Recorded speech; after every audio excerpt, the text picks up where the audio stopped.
back now. This is the serious bit of the show where we have a very, very austere debate about an important issue. And what I thought we'd talk about this week is but the bias of the media on both sides of the Atlantic, the liberal left-wing bias of the media. It's getting ridiculous. So we'll come on to America in a little while, which has been scandalous at times, the reporters over there, the things they've ignored. We'll talk about Hunter Biden's laptop. What a disgrace that was. But first of all, let's talk about the BBC, which is now, it's gone insane. It's gone insane. You know, I guess I shouldn't say it's anti-Semitic, but it's certainly massively anti-Israel. It has been seen, a recent report revealed that it has broken its own impartiality rules more than 1,500 times covering the Gaza dispute. And it's just today, this morning, on the BBC, they played 40 minutes of the Ayatollah Khamenei lecturing his people about how evil Israel was. 40 minutes of the Iran's fun-loving leader. I mean, what is wrong with them? What is wrong with them?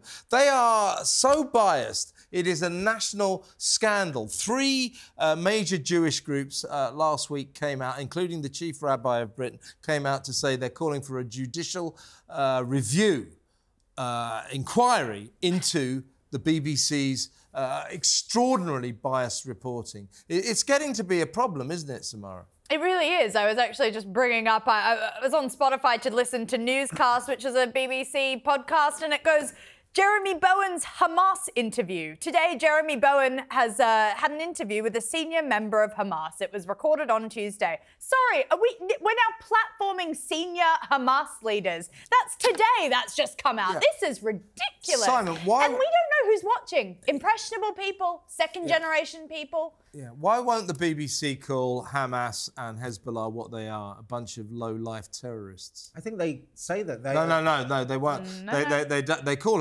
Hezbollah, I think they call it a Middle Eastern fighting force or something. They call Hamas, they say, described by some as a proscribed terrorist group. The BBC refuses to call Hamas what they are, which is thuggish terrorists.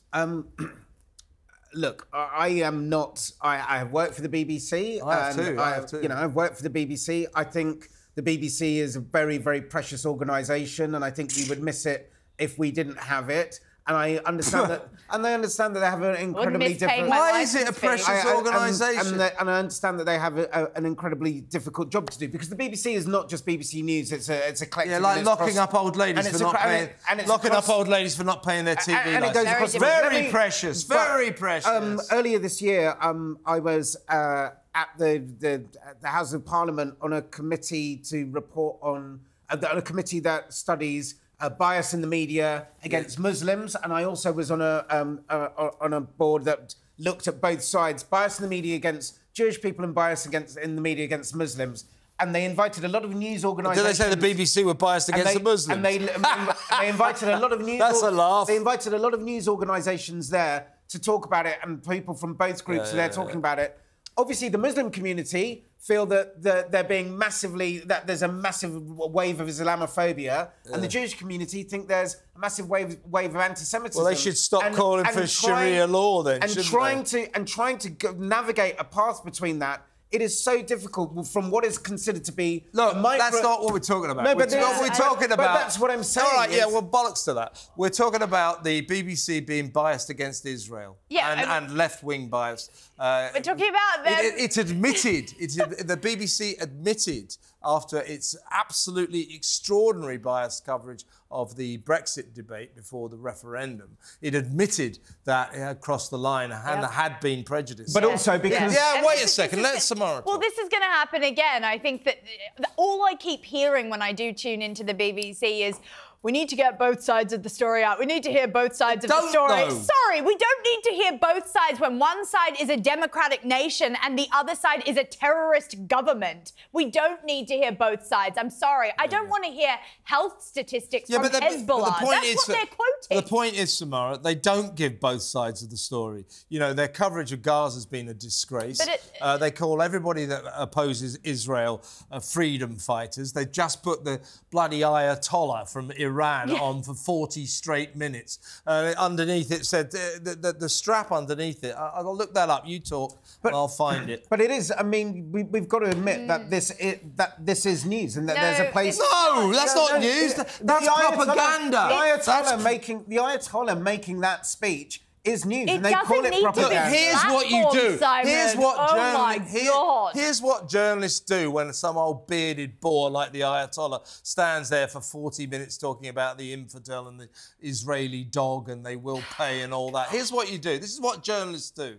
You know this. You go through it. You pick out what you might call the highlights, probably the lowlights. Yeah. You summarise it, and you don't put 40 minutes of this old git droning on, especially, you know, with his ludicrous rhetoric. Especially when we have, you know, cities in England every single weekend with From the River to the Sea, which means the complete obliteration of Israel. We don't just then platform on our biggest television station the Ayatollah chanting all this. Samara, it's dangerous. Can I just interrupt for a second? Okay. This is while the Ayatollah was on the BBC for 40 minutes. You just said that. 40 minutes. This was the strapline underneath him while he's droning on. It says Khamenei. The October the 7th attack was logical and legal. That's what they're broadcasting. That's what they've got. That's what they put on the screen. I can't even what you're even saying. This is what they're saying. When the Ayatollah was on the BBC. Listen. It's very difficult. I saw snippets of it this morning on the breakfast, and I didn't know that it was. You know, I find that incredibly hard to defend. But coming back to something that Samara said, we can't have representatives from non-democratic organisations being given time. I said terrorist organisation. Okay, but then who gets to say who is the terrorist and who? Oh my God! I think we can take it that Hamas are terrorists. Yes. Hezbollah are terrorists. Yes, I'm not arguing against that. But why is the BBC so reticent? Let me just finish making a point, and then you can argue against that point. If we have do it quickly. If we have a government in Russia that has suppressed all voting so that Putin is basically a dictator, and we see his ministers being interviewed all the time, isn't that a non-democratic regime where he's killing his oppositions? Isn't he a terrorist all but in name? But nobody's calling Russia a terrorist state. So I'm saying it's very, very difficult. No. I mean, it is. You could if you want. I mean, I would happily call Russia a terrorist state. And then do we give airtime to those people? It's really difficult. I'm not qualified. But that's not the point. I'm not qualified to sit here and say the point who is a terrorist and who's not. The point on the table is this. Why won't our state broadcaster that charges us an outrageous 170 quid a year to watch his absolute crap and its biased news reporting, why won't it call those disgusting terrorists from Hamas who raped and murdered 1,400 people on October the 7th, innocent victims? Why won't it call them terrorists, what they are? Why won't it call Hezbollah, who spend their whole time firing rockets into Israel so that 80,000 people have been had to move out of their homes? Why won't it call them terrorists? Why does it say that Israel is logical and fair? You know, it's a quote, and it's been taken out of context. We need to report stuff fairly, and that's what they're trying to do. And by the way, very, very difficult. Yeah, not reporting fairly. They're a bunch of left-wing biased. Time for a bad ad. Frankie and Johnny Furniture is having a sale. All senior citizens get a 10% discount. Bad credit or no credit, no problem. Are you on welfare or Social Security? Are you newlyweds? No problem. Come see us. I say, this is Frankie and Johnny's, the place that lets you have it with no problem. I'd like to buy a bedroom set. Do you have any credit? No, I receive Social Security and welfare. You have to see the special man. Let her have it. With no problem. I'd like to buy a living room set. Do you have any credit? No, I filed bankruptcy. You have to see the special man. Let her have it. With no problem. I say. See, Frankie and Johnny, easy credit man in town. For only $50 down, they can put you in a living room set, a bedroom set. Today, see the special man. I got the $50. Let her have it. With no problem. I got it with no problem. I have no words. But what I can say, by the way, that lady, did you have to get your hair like that? Yeah, I could do next week. Some great hair in there, Stay wasn't tuned. You stopped me talking to show that. Yeah. By the way, I wanted to say that we'll let that ad lie there. You can make of it what you will. But I'm not going to Frankie and Johnny's, I'll tell you that. In America, they have a biased media problem as well. They're reporting of they've beatified Kamala Harris as if she's the greatest presidential candidate ever, whereas Donald Trump just gets real shit thrown at him all the time. To be fair, it is really not biased. To be fair, Kevin, though, Donald Trump in a speech this week did say that they wanted to knock down all the buildings in Manhattan and then rebuild them without windows so that they could get around. They could get around the brick. Time for a real break.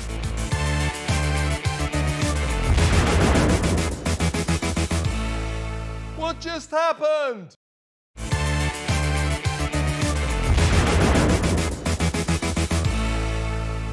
He's mad as hell. It's Kevin O'Sullivan. They are again. It is time now for a very popular feature, the complaints department or the praise department. This is when I say it every week, but I'm going to say it every week, so get used to it. Thank you very, very much, all of you, for the lovely messages that you send, even if you think I'm a which lots of you seem to, and especially if you don't like Simon, that's very good. Anyway, from all of our countries that watch, from America, from Australia, from Latvia, still can't work out the Latvian thing, and from Britain, of course, thank you very much for all your messages, and let's go through some of them now. Ladies first, Samara! Ooh, you thought I was going to say you, didn't you? Linda has said Simon is a big buffoon. Love that. That's it. That's it. That's it. Well, can't argue with that, can you? All these people. Simon is a big It's so brilliant. All these people who tune into a debate show and then when we debate go, I don't like him, get him off. Who said? Linda. Linda, you say Simon's a big buffoon. I'm going to take issue with you. He's not that big. What do you got, Simon? Nemesis Cap 22 says, Kevin, you have a perfect team. It is a pleasure to see every week. Long time to you three. From France. Oh, that's lovely. Well, thank you. Wow. We can all Nemesis Cap. Nemesis Cap. I like your name as well. Thank you very much, Nemesis Cap. Samara. Decal says, I disagree with almost all of Simon's opinions, but I have great respect for him because he comes in each week and takes so much abuse from Kevin. That's what he's here for. Yeah. Laura said, I challenge Kevin to allow the village idiot Simon to host the show. Let's see if the tables get turned on Kevin. We might see a new village idiot. Samara needs to referee. Thanks, Laura. Oh, actually, you know, we should... Actually, Samara hosting with us two. I couldn't do that. Actually, do you know what? We should maybe do that for a Christmas special. You in the chair. I think we'll do that. Yeah, we will. We'll do that. Thanks, I'm dreaming of a Christmas. Simon is going to host this show. Go on. Don Davis says Simon is streaks ahead of his predecessor, but please don't ever replace Samara. All right. There we go. Keep me in a job for another week. That long? Maybe. Alexander says, what's your deal with constantly grabbing your arm of the chair? You can't sit Is that me? Is that to me? Yes. Yeah, it's true. It's very noticeable, going on from clasping your hands to grabbing the arm of the chair and a backhand clasping when talking. So I talk like that, I go like this. Just wondering why you can't sit As you still. all know, you know, when I speak, for some reason, I kind of do semaphore. These hands, they're a law unto themselves, so I apologise for them, but there's nothing I can do about it. I was filming a show with Mike Graham the other day and I hit him in the face. No, not before time. What do you got, Simon? Jose Phoebus says, this Kevin guy is annoying. My goodness. I don't like Simon's views, but I think he's a really nice man. That's from Compassion. Oh, thanks, Compassion. Yeah. I think I will reluctantly admit there might be something in that. Well, I don't like him that much, but he's got likeable elements to his mostly appalling personality. Go on, what do you got? Aussie Chick 48. Simon's ridiculous head shaking annoys me so much I have to click off. as soon as he starts defending his girlfriend, Meghan, even when the proof smacks him in the face, he refuses to see her for what she is. Aussie chick 48, that must be you. Yeah, that sounds like something I wrote last night when I was in a fit of rage. So when I'm not really looking, you're sitting there going like this. Okay, Samara, you next. Essie says, obviously Simon is only there to act as the devil's advocate, as he couldn't really believe most of the garbage he espouses.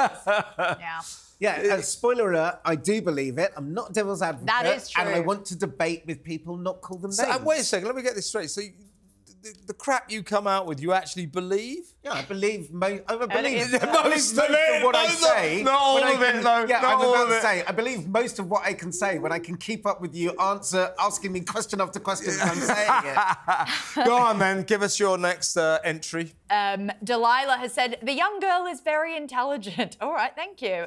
Cannot say... Young? Yeah. As the young girl. As Kevin's revealed... Don't say the young man about me, but I guess that's because I'm not young, yeah.